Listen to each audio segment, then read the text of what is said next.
Hello and welcome to Sean White's Solar and Energy Storage Podcast. Today we have two special guests and they actually know each other because they are married. And we have Dr. David Renee and Dr. Paulette Middleton. We have a couple of doctors here. I'm kind of intimidated and I don't know what, like doctors, are we gonna go do surgeries? You're not surgery doctors, are you? No. Not at all. Okay. Yeah, one time one of my kids asked me, so you're a doctor of what? I said, I'm not like the doctor you go to get your vaccines and stuff. Because we like vaccines. I'm a doctor of the environment. I try and make Mama Earth happy too. Okay, that's what you are. You're doctors of Earth. And how do you put a stethoscope on Earth? You know, and I guess actually both of you are probably experts at knowing about this. And I'm trying to think of how I met you. I know that I met, I'll just say, instead of Dr. David Renee, I'll call you Dave because that's how I always call you.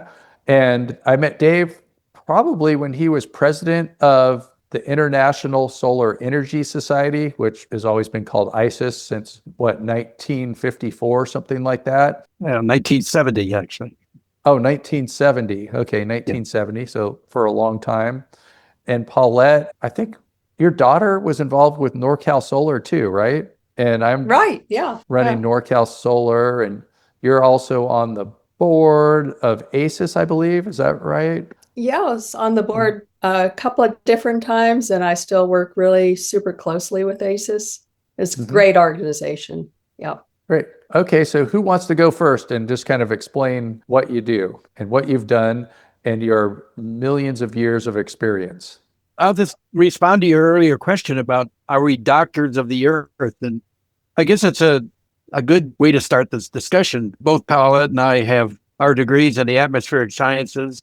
And of course, atmospheric scientists are monitoring the climate of the earth and the weather patterns of the earth. And to do that, of course, they undertake extensive measurements around the globe and maintain those measurements for many, many years. And that's how we learn about our climate. That's how we learn how climate might be changing. And that's also how we learn about how those changes might be impacting weather patterns.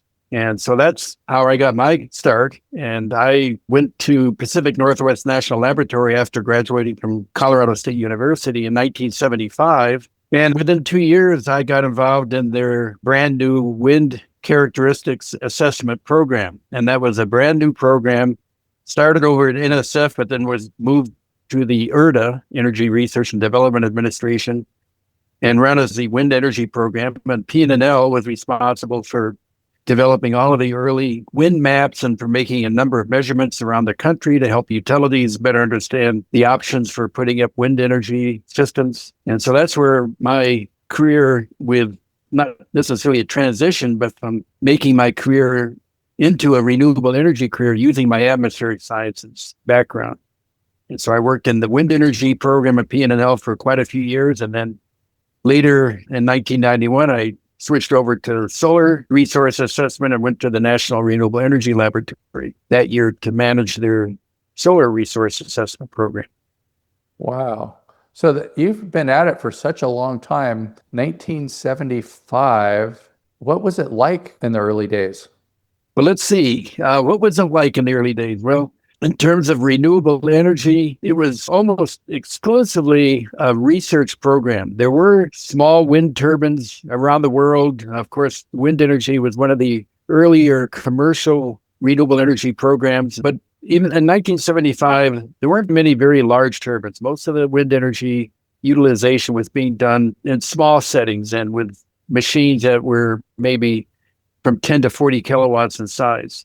What the Department of Energy, or IRDA, which became the Department of Energy, was trying to do back then was scale up these turbines into something that would be suitable for utility scale applications. And so a lot of my work in the early days of wind energy was to identify sites where we could put up test wind turbines that the Department of Energy was funding, and actually was being built by NASA and Boeing at the time.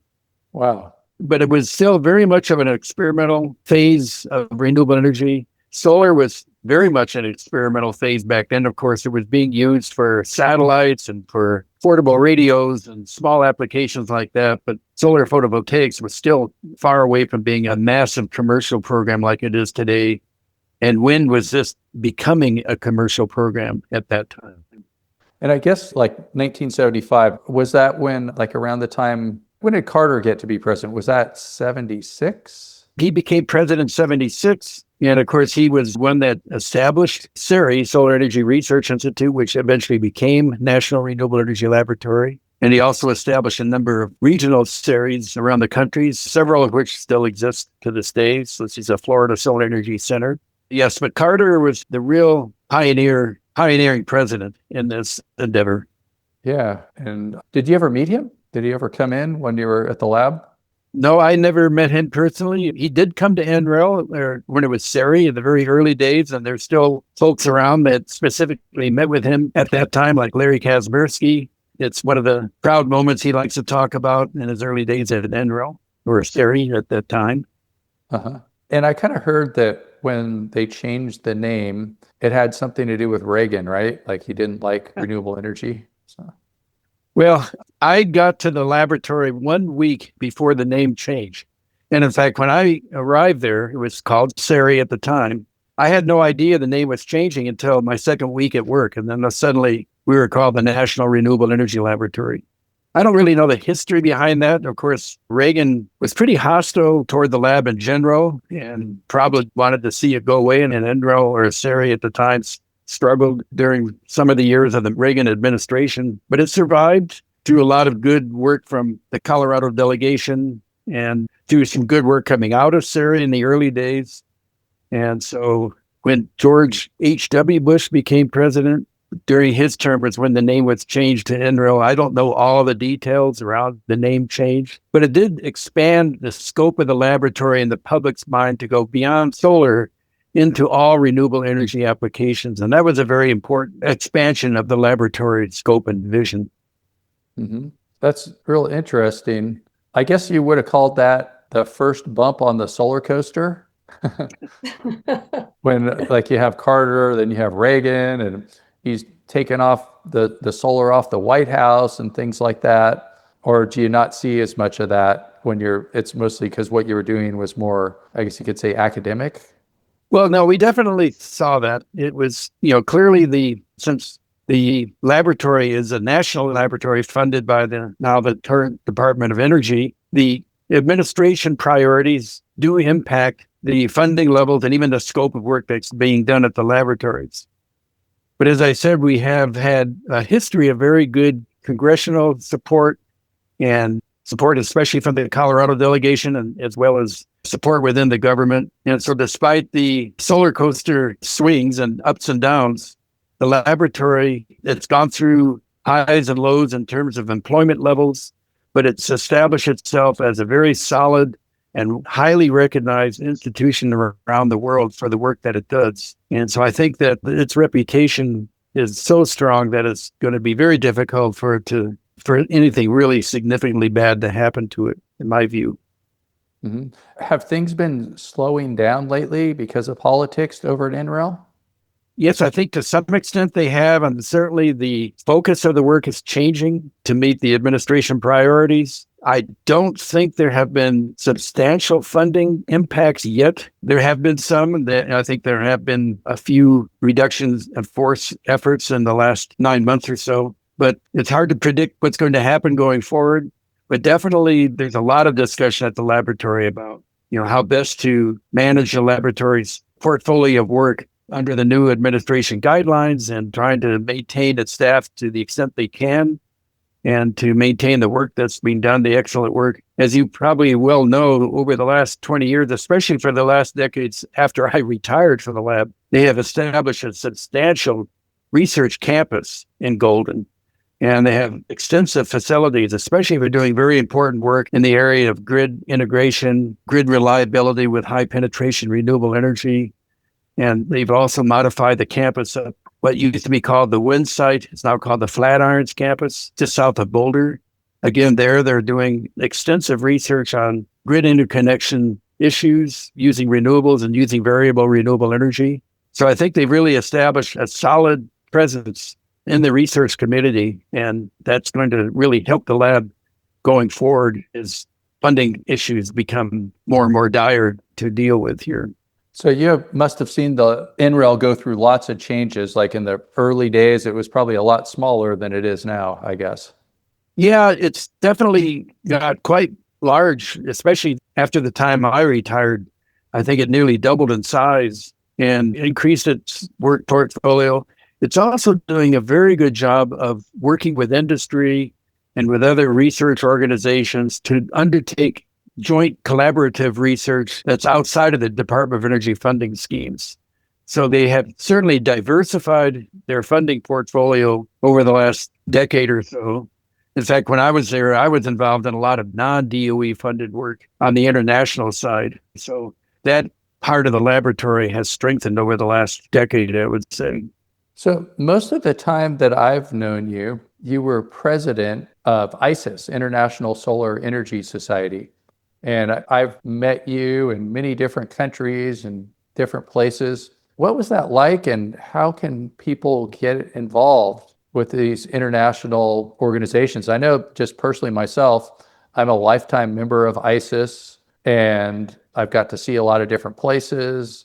And it's kind of like just a good excuse to go somewhere and, get involved. Like I'm always looking for different ways to get involved in different places. And I was thinking, like, I went to a CALSA meeting at California Solar and Storage Association recently. And, I went there, and it's where I live. And it's almost, I think when I go to some of these international meetings, I know more people at the international meetings than I do in my own state. It's kind of funny, but I know you've been all over the place for the International Solar Energy Society.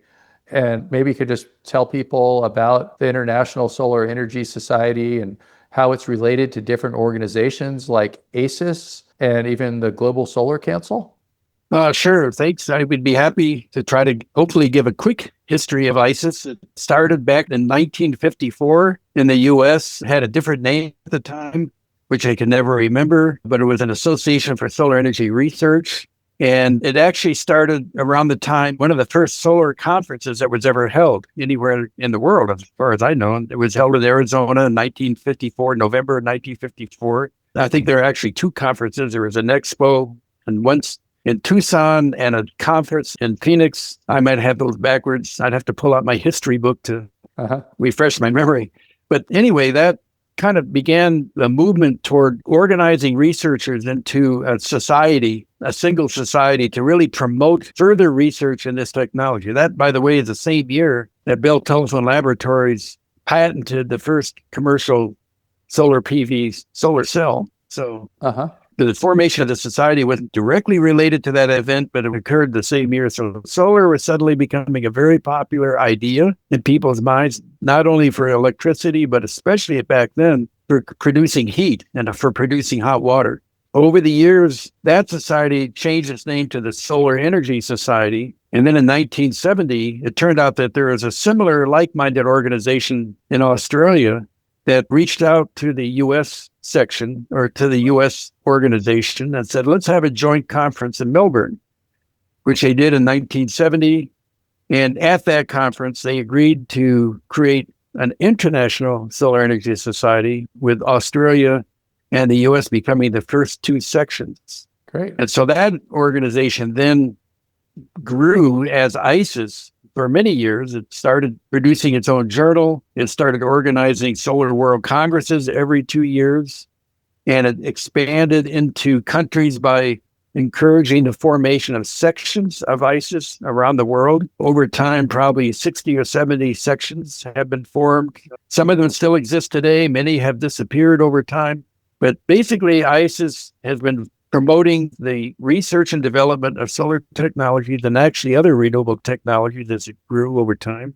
And when I became president in 2010, I was trying to undertake efforts at the time to connect this research more directly with the industry and more directly with other global organizations, such as IRENA, the International Renewable Energy Agency, REN 21, and then you mentioned the Global Solar Council. That's an organization that's now a global association of solar associations. They were formed in Paris at the COP21 in 2015. And ISES, when I was president, I made sure that ISES was a founding member of that organization. So ISES continues to this day. In fact, in 2 days, I fly to Brazil for our next Solar World Congress, which is going to be held in Fortaleza next week. And also for our board meeting. I still serve on the board of ISES. But again, as I say, my focus is trying to connect all the great research that's being done in solar through research institutions around the world and to industry and to the commercial operation of solar so that they can understand and foresee the innovations that are taking place in the research community. So I guess one thing that people could do is just go to the International Solar Energy Society website, ISES, ISES, and ISES.org, and sign up, become a member, and That's right. Get involved. Yep, that's always a good idea. And I know that there's a relationship between ISES and ASES, the American Solar Energy Society, and Paulette is very involved with ASES, being a board member for a long time of ASES. And I'm also a lifetime member of ASES myself. It's a real fun conference with lots of people that they have. Well, they do a lot more than just a conference, but I really do like the ASES conferences. And I think the origin of ASES and ISES is the same. Is that right? Yeah, I think that's a good way to think of it. Or Dave, you might want to add something to this. But yeah, ASES is a section of ISES, which is really wonderful for both organizations. ASES is really unique in that, its vision is for 100% renewable energy world used wisely and efficiently.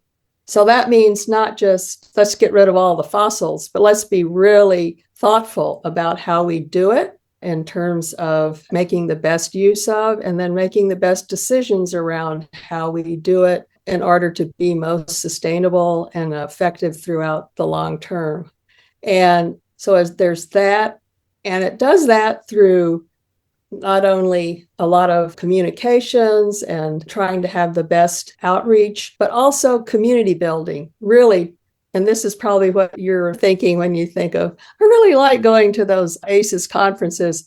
It's fun. People are really connecting. They're building connections with not only each other, but then others outside. So it's a very unique kind of conference and organization in that regard, I think. And because of my long-term background in doing integrated assessments, trying to really see, well, if you replace the fossils with renewables and you reduce the emissions, and that's great, but then how are you going to really do this to make sure you're doing it and you're not creating, as we sometimes like to say, a problem over there, because you haven't quite taken into account all of the socioeconomic and environmental considerations. So that's also why I like ASES, because it's an organization that is really cognizant of what it means to be truly living a sustainable living life, as well as really shifting us as quickly as possible or transforming us as quickly as possible to a renewable energy world. So that's my bandstand speech. Uh-huh. And thank you for being a lifetime member. And, you've been such a great part of both ASES and ISES. So we really appreciate you, Sean. I plan on living hundreds of years, and great. Me too. You're going to be sorry that you gave me like that price for a lifetime membership. Yeah, I know. You might have to change your policy. Yeah, no, for you, it's all good. Yeah, and I guess the next year in 2026, the conference is going to be in Austin, right? Austin, Texas? Yeah. And so that ought to be a lot of fun. Do you have any details? Well, since I spent my entire student career in the great state of Texas in Austin at the university, y'all come on down. It's just never a dull moment. So, All right. No, I mean, it's Well going to be, chocked full of the usual or the kind of interconnections with people sharing the latest and greatest in their research and their thinking around all of these interconnected issues as technologies, as well as the interconnection. How do we get everything on the grid and sustainable living and the whole gamut of things that are there. through formal discussions, informal discussions, and I think there's going to be a few little surprises too to get people really rejuvenated up for pushing this transformation forward. What do you think, Dave? You think it's going to be fun? Oh, it's going to be a lot of fun. You can't go to Austin and not have fun. Exactly. It's not possible. It's totally impossible. So great. There might even be some bats from underneath the bridge to liven you up if you think you're bored. So let's see, what time of the year is it? It's like summertime, right? That's what the conference October. is always. It's October? late October, which is great for Austin. Yeah, about exactly a year from now. And that is guaranteed to be great weather. I'm just saying. Okay. So our little bit of good weather before winter hits next year. So it's a little bit later in the year, though. That's interesting. Yeah. How come it's moved to like later in the year? Any special reason? Or I think it was mainly when they could find the availability for a venue to host it. Right. So I know that our headquarters staff had started looking into venues some time ago, and Austin's a popular place for events to be held. So this is the time frame that they were able to find that was available. Great. And what's the venue again? Do you have details on that? I don't have it in front of me, but I think we're both on the National Organizing Committee, and there's going to be a call for participation coming out pretty soon, I think. Right. It should be coming out next week. Yeah. I don't know if it's at the Convention Center or some other similar. I think it's the Palmer Center. It's right there in the middle of town. So very easy to roam around campus, roam around the Capitol, roam around the wonderful arts and crafts and music scene in downtown Austin. So there's something for everybody, both at the conference and around it. Great. Let's see. I'm looking at the website right now, and it says October 19th to 21st. Right. So great. And then every other year it's in Boulder, right? Right. And so then the following year, it'll be back in Boulder. And I always love going to Boulder. It's a beautiful place. I look forward to going there. And I've seen ASES go through a lot of changes over the years. And I guess you've been there for quite a while. So you've been involved with those changes, I guess. Yeah, both of us. Dave's been with ASES a little bit longer than I. I got involved in terms of really interacting and then getting on the board in the 2005 period. Mm-hmm. And before that, I worked a little bit with the sustainability division, which I continue to do. But yeah, went through a period, some lumps and bumps. But this last 11 years, we've had a really fantastic executive director, Carly Rixum. She is. Yep, I agree.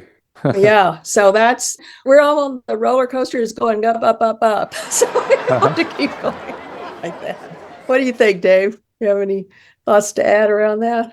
No, I think it's still a great organization to be a member of. It's the longest serving section of ISES because, as I mentioned earlier, when ISES was formed in 1970, ASES and the Australian section became the first two sections of ISES. So ASES has been around for a long time, publishes a great magazine called Solar Today, which I encourage all of our listeners to take a look at. I think they'll find a lot of interesting articles about status and trends of solar energy applications around the country.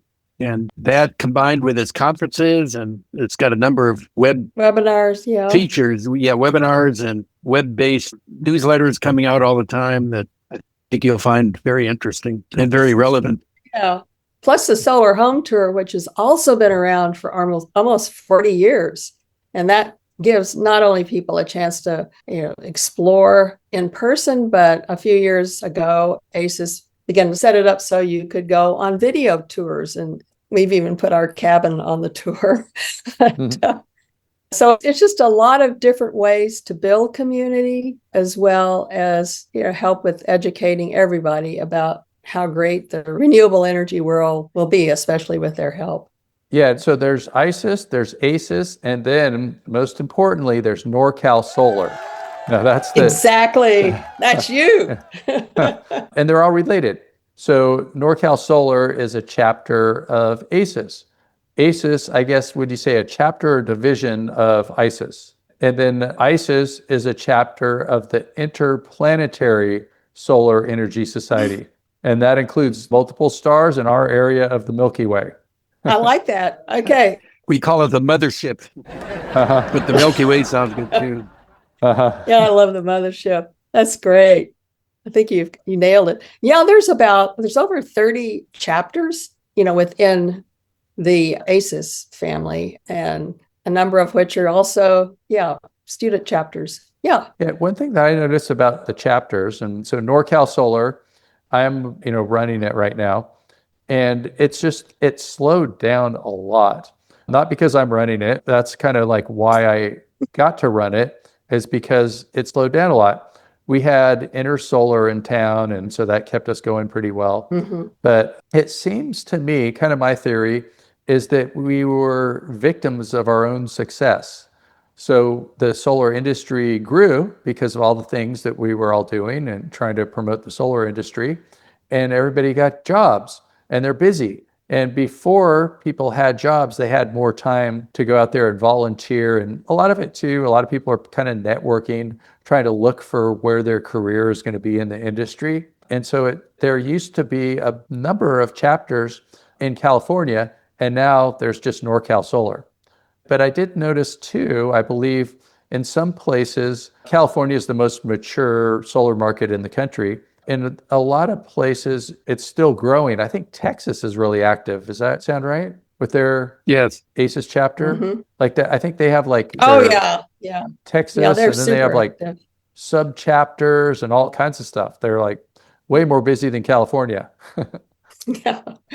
And so one of the things that NorCal Solar did is we're now a member of CALSA, California Solar and Storage Association. So we're kind of like, networking with them, and they do lobbying and all that kind of stuff. But if there's other people, I always tell people that are new in the industry, if they want to get involved, to go look on the ASES website and click on, where they live, and then see what chapter is in their area. And if there isn't, start your own. Yeah, that's perfect. Yeah. And I remember I was sort of living in the Philippines for a while, and I even did that for the ISES chapter in the Philippines. Mm-hmm. We interrupt you for a very important announcement. Sean White's Solar and Energy Storage Podcast has been brought to you by Sean White's Solar and Energy Storage Podcast. That's right, Sean White is sponsoring his own podcast, and he wants to remind you to go check out some of his classes. You can go to SolarSEAN, that's Solar, SEAN.com, and then click on the links to check out his classes. You can check out his heat spring classes, and you can also hire him to teach classes for you, like at your company, something like that. Now back to the show. Another thing that I've known Dave from a lot of times in a lot of places, and I remember we were in Bombay and Mumbai, India, with Ike Weber, and we did some touring and stuff, and then just Dave and I went on a boat, and we went to some island, and I think, we saw some monkeys and things like that. Those are good memories. And I remember, doing things with Dave in China. And of course, I've seen you in Europe at the InterSolar conference and all that kind of stuff too. So. Yeah, that's true. Those are very enjoyable visits together with you, Sean. And the other thing that, of course, it was very important to have these perspectives from what's happening in other countries. And that really helps give us insights as to things that we could maybe do differently here in the U.S., and also gives us an opportunity to present our experiences to these other countries. So I found I think that's why ISES is such a valuable organization to me, is that it really opened my eyes to seeing what's really happening around the world and how other countries are facing this. I mean, I think you made a point earlier on that, and perhaps one of the reasons why our societies must change as we go forward is that we were focusing on advocacy and research, trying to get people to just even think about solar as an option. And I think we've been very successful in that. And nowadays, people really understand that solar, in fact, as we see, it's the lowest cost new electricity supply that's available to energy companies around the world. And not only that, but it's also the fastest to be deployed. So if you needed large new energy sources or power sources for your utility system, solar is the most logical way to go right now. So our research and all the efforts we made in advocacy over the years has paid off. And so now what does that mean for the role of ISES and ASES as we go forward? That's what we're going through a lot of thinking ourselves, both in ISES and in ASES, as to how can we be most effective now that we have a successful commercial enterprise, but now we're facing challenges in other areas. First of all, the backlash against renewables that's beginning to show up in places, and the concerns about the fossil industry that they're quickly going to lose their status in the world. And so there's a lot of new challenges. I don't think it's necessary. I mean, we still have to promote solar, of course, for its value that it provides. But one of the struggles that we have now, one of the discussions that's coming up quite often, especially in ICE, it's going to be a major topic of our board meeting this coming weekend in Brazil, is what is our identity and where do we add value now, given that the world has a massive commercial enterprise. There's large organizations around the world that are bringing people together to support this enterprise. Where does the role of ISES and ASES fill in? Because we do have a valuable infrastructure. We have a strong community of members that we want to continue to nurture and to grow as we go forward. But how best do we convey a message that fills an important niche in this commercial enterprise that we are now in? Yeah, it seems like a lot of success, and it's kind of changed things. It's turned what people used to call alternative energy into mainstream energy. And my message is now these oil companies are the alternative energy. And we're installing a lot more solar and storage than anything else. And, there's still these old plants still around, and they're going to maybe run through their life cycles, but they're not going to keep rebuilding them, I don't think. And they're, they got a lot of money and they're kind of nervous, and they own countries and, fighter jets and all that kind of stuff. So they're going to, maybe put up a little bit of a fight, but economics wins with this, Yeah. Mm-hmm. And geopolitics as well. It's always been said that we don't have to go to war over solar energy access. Unlike the occasion of having to go to war to make sure we have fossil fuel access. Are you sure about that? I thought that's why all that happened in Libya. Could be. I'm not part of the CIA, so I don't know. Come on. Just tell us the truth about you and the CIA. I can't. I'm not allowed to. Yeah, another sunny place that you introduced me to is I went to COP27 over in Egypt. And you introduced me to the Global Solar Council and Gianni, and I gave a talk, and it was pretty neat. Yeah, going to the COP conference. And a lot of people that are not, on the in with all this kind of stuff, they might think of the Paris Agreement. That's, for climate change and those types of things. And one thing I did notice, though, about these COP conferences is there are a lot of people there that are on the wrong side.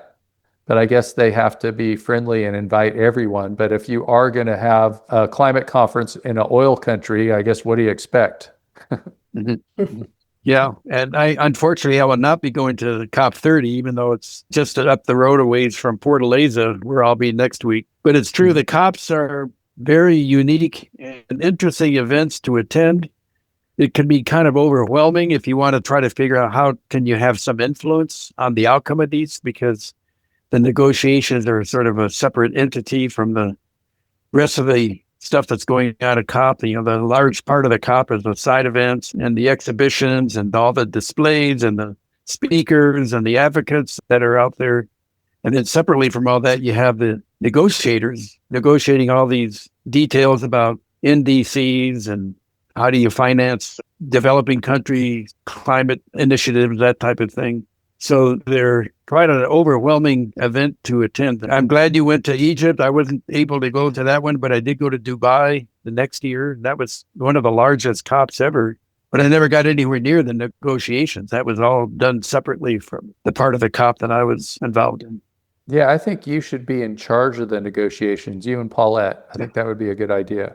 I think the world would be a better place. Thanks. I'll accept the charge. Yeah. Yeah, the people that they put in charge of the world, I don't understand. Yeah. And I do hear people too, like, oh, I'm not going to go to the COP conference because it's all just a bunch of, sold out oil executives. And even though there's a bunch of sold out oil executives that are going to show up, they're nervous, and that means that we're successful at what we're doing. And that makes them nervous, and it makes them spend a lot of money trying to influence and buy their way into these negotiations and things like that. But I still think that we have to go to these things. I think it's important to go and show up and be active and to make that change happen. It's like everybody's important, and you can't just expect, what if nobody showed up to the climate conference except for the oil companies? So, no, that's a very good point. And it's also important to figure out a role to play when you're at the COP, and not just be a participant, but actually try to get involved in a side event or some kind of a statement at a pavilion or whatever. Sean, the work that you're doing, I have to say, I want to express my appreciation for the great work you're doing, because one of the challenges that we're facing as a growing commercial enterprise is finding a trained workforce to fill the many jobs that are being created by this new industry. And many of those jobs can be filled by people who are transitioning from a fossil fuel career and moving into solar. And so the work that you're doing, and I think this is, again, roles for where ISES and ASES can play important parts, is facilitating and providing opportunities for people to get training through programs like the ones that you're so effective at doing, to get this workforce in place, because we can't continue to grow if we don't have talented people that understand the technologies and know how to install them and how to operate them once they're installed. Yeah, thanks. So this workforce development aspect, of which ISES supports and ASES is also supporting, and which of course you're doing, is very important to the industry. Well, thank you so much, Dave. Yeah, one of the things that I see too is that there are a lot of people like from the oil and gas industry that have taken my classes. And there's a lot of oil companies that have been involved with solar over the years. Like I'm sitting next to a bunch of Arco solar modules, and who better to install solar fast than somebody that can build these huge oil projects and stuff like that. So perhaps rather than looking at it like we're going to take over and we win and you lose with like solar and oil and all that kind of stuff, it's just time to pivot. And these companies are going to do great. They're just going to do something a little bit different. It's just, there's different ways to do energy. There's the ways where the energy is really old, where it's like sunlight from millions of years ago that got buried. And there's the way to do it where you just get nice, fresh sunlight. And we like to get our sunlight and, our energy, we make it and we use it right away, sometimes instantaneously at the speed of light. If the sun's out and I have solar on my roof and I turn on something, it's going to that thing at the speed of light. If I put it in a battery, maybe it's going to, be there 12 or 24 hours later or something like that from when it's coming out of the sun. But it's fresh, man. Get your energy fresh, everyone. But I remember too going to some of these earlier ASES conferences, and probably like, I don't know, almost 20 years ago, something like that. And they would say that ASES is about solar energy, and solar energy includes all other kinds of energy, like wind. I don't know if they said oil, but oil is solar energy. And even nuclear energy is in some way solar energy because it's from a star. So you have a bunch of hydrogen, it turns into a big star, it does a supernova, and then that's where you get your uranium from. I'm not trying to promote uranium or anything. Too many people are doing bad things with it, like making weapons and things. But, ASES it's a great organization. ISES is a great organization. And I'd like to thank the both of you for, spending a lot of your time, I'm sure, like volunteering for these organizations. Well, it's worth it. It's very worth it. Yeah, it's very much worth it. I don't think that they're paying you the big bucks like if you were an oil lobbyist, No, that's probably a good thing. But thank you, Sean, for those comments. I think it is important, in my view, for organizations like ASES and ISES to continue forward. Of course, adjusting to what the needs are for the dot at the time. And I think it's also important to try to depoliticize energy. It's really unfortunate how it's becoming such a political football. And it doesn't need to be that way. I mean, right now, you could solve many energy-related issues using solar and solar plus storage and wind and other renewable technologies, as well as you can using fossil technologies. But the important thing is that as we going forward, I think very strongly, and I think many people agree to this, that solar is the future, that fossils, at some point in time, we're going to decide it's better to keep what's left in the ground and use it for high value purposes and not necessarily just burn it all up for energy, for our energy sources, because we don't need to do that any longer. And I think it would be good to depoliticize energy in general if we can. Yeah, I try to depoliticize it too. One of the things that I've noticed in this industry is I have a lot of friends that are in the industry working hard every day, putting up more solar, that are not, as you would expect to be, like they might be Trump voters. I mean, it's kind of surprising that there are a lot of people that they kind of hide it, but they are out there and they're into the solar industry for because it's cool, because it takes you away from the utility and it makes it so you can make your own energy and be independent, and it makes them make a lot of money because, they might be good at what they do and things like that. And I think it's important if we want to accomplish what we want to accomplish, and for you and I, it might be climate change and, preventing global warming and all that stuff, but we can accomplish it better by not insulting these people and making them leave the renewable energy industry. And eventually they'll start, they'll understand. But there's all kinds of different people. It's like we don't have to politicize it, as you're saying, or, make a fight over these types of things. And I've noticed plenty of people in my classes that are of all different political parties. Yeah. Well, I think you make a really excellent point there, just reminding everybody. In fact, I remember one time a few years back, there was a lady who I invited to come to one of our ASES conferences, and she spoke to us about, certain parts of the South don't even use that word climate. Yeah. Talk about independence, and resilience and whatever. There's some people that kind of have a problem with that. And that's cool. I wish, but you're not going to get someone to appreciate some of the aspects of climate if you are in their face trying to tell them, hey, stupid, listen to me. That never works. It just makes people angry. And so, a lot of it is about learning or trying to apply some of the good thinking around how do you communicate? How do you relate? How do you try and build bridges with people? And, it's interesting. I think ASES is trying to put some more careful thought into new communication strategies, for example, this coming year. And I think that's really, really an important thing to put some energy into, human energy into how do we get some of these messages out in ways that are going to be received by a much broader community than the ones we're used to talking to or talking with. Yeah, I think if somebody has a difference of opinion, perhaps on something like climate, there's different ways that you can talk to them. Mm-hmm. One way is to get in their face and go you're stupid, you don't understand science. And the other way is to become their friend.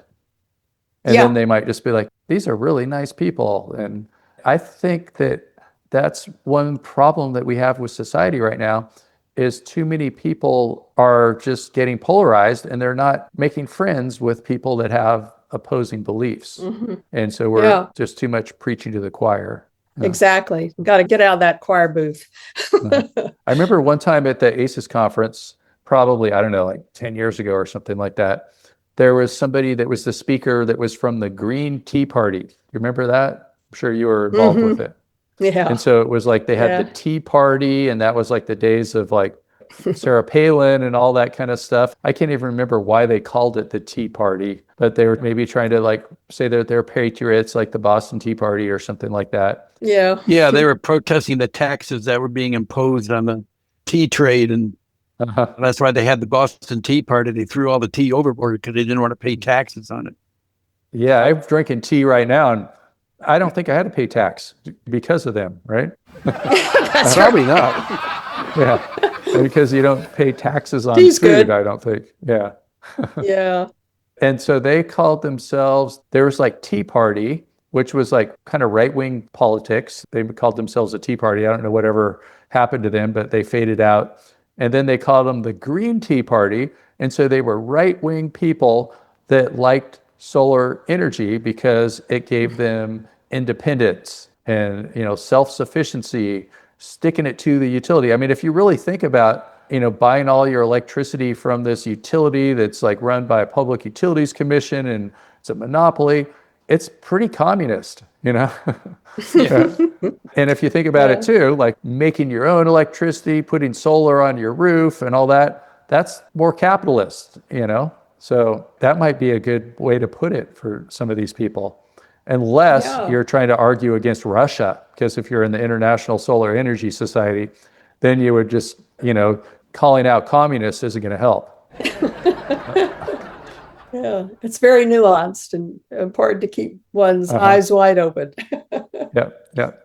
But I think the important message is that solar is, it's a local resource. You don't have to import it. You don't have to pay somebody to ship it over to you. It's right there for the taking. We built a cabin up in the mountains on some land that we fell in love with a few years ago, but we were way too far from the grid to connect to the grid. So what are we going to do about power? Well, obviously I wanted to do this anyway, and we had planned all along to make it an off-grid cabin, but you can do off-grid in a lot of different ways too. You could put a generator up there and just, as long as you keep fueling it with propane or gasoline, you can get your power that way. But no, we chose a solar and battery storage system that's quiet, it's efficient and reliable and clean. We don't have to worry about bringing up fuel supplies periodically to keep it going. So it filled a real niche issue that we were struggling with, which is how are we going to get power at this site? And it works very well, and the technologies are there to make it work. And so I think those are the kind of messages we have to promote. I know the fossil industry probably doesn't want to hear all that, but what was the horse and buggy industry doing when they invented the automobile? They had to make adjustments. So that's the kind of transformation we're seeing now. Yeah, so I wouldn't expect anything different from you to put solar on your cabin. Yeah.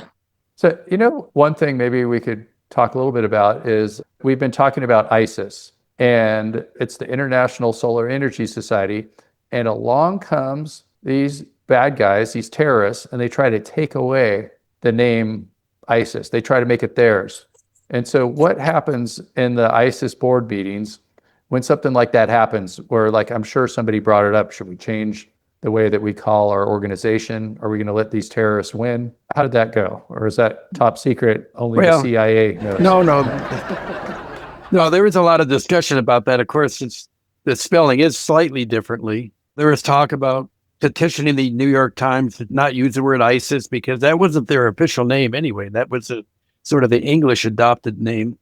But these are things that you can't avoid. There is also the International Society of Eye Surgeons, and they contacted us and said, because they had the same acronym that we had, and they said, what are you guys doing about this? Because we're going to change our name. And so I don't know if they ever did. I never checked to see if they ever did, but well, I'll figure it out next time I get eye surgery. But it's a good question. But anyway, we decided to hang in there with our title, which we had long before ISIS had it, and it's slightly different. It's ISES. And but it does create jokes periodically.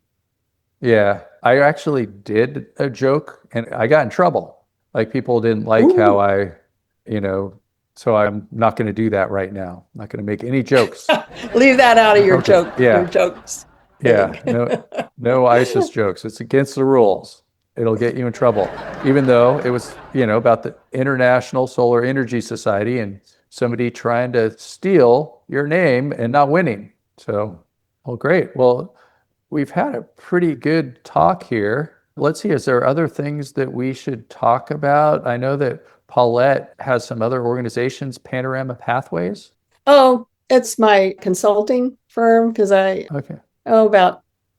it's 15 years ago, 20 years ago, I went out on my own. I had been part of, in terms of my climate and air quality work. I was part of the National Center for Atmospheric Research, and then transitioned into doing a lot more work trying to bring good science into policymaking with a group called Science and Policy Associates. And then we were part of RAND, the think tank organization. And then in the early 2000s, I went out on my own, Panorama Pathways, and basically doing a lot of consulting on, I wouldn't just limit it to advocating for renewable energy, but of course, as I'm talking about how to improve air quality and steps you need to do that, the obvious thing is dump fossils, if you know what I'm saying.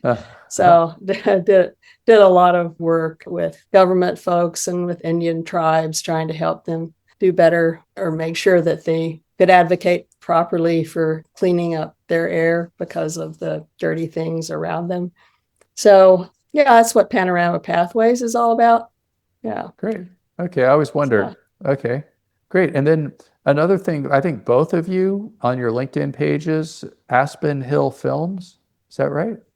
Yeah. That's correct. It's a small video production company that we formed many years ago. And it's a fairly modest operation, but we've done a few wedding videos and family events, those types of things. We have often filmed key presentations at ASES conferences and other conferences as well. Oh yeah. I remember you were filming at the ASES conference. That's right. Yeah. Yeah. In fact, I was going to ask you if I could get a copy of that film when Bill and I won the award, the Claudia Wentworth Award. So, yeah. But anyway, well, any last things you want to cover, or should we just meet again here on the podcast another time? Well, always happy to join you in a future podcast. I think we covered a lot of ground here and really appreciate you doing these podcasts, Sean. I think it's very good the way you get people engaged in talking about their careers and their work and how that influences the continued advancement of solar energy deployments around the world. Yeah. Well, it's a great way for me to hang out with wonderful people like yourselves, and it's a great way for me to learn from people like yourselves too. I always enjoy learning and meeting all of these interesting people that are on the podcast. And then another thing that's kind of neat about it is I kind of feel like it's timeless, like it's in the internet somewhere and it's going to be there forever. Like, so it will make us immortal. Yeah. So whatever we said today will come back to haunt us sometime in the future. Well, hopefully. They're working on being able to like take everything about us on the internet and then recreating us 1,000 years from now. So. Oh, there we go. So we'll be back. Cool. Yeah, we'll be back. But thank you, Sean, for all you're doing too. All right. Keep up the great work. Saving the earth. Woohoo! All right. Well, thank you, Dr. David Renee, and thank you, Dr. Paulette Middleton. And thanks for listening to Sean White's Solar and Energy Storage podcast. And we will put the LinkedIn links for Dave and Paulette. And if you want to get yourself NABCEP certified or just take some solar classes and get yourself a better job in the solar workforce, go to SolarSEAN.com. Woo!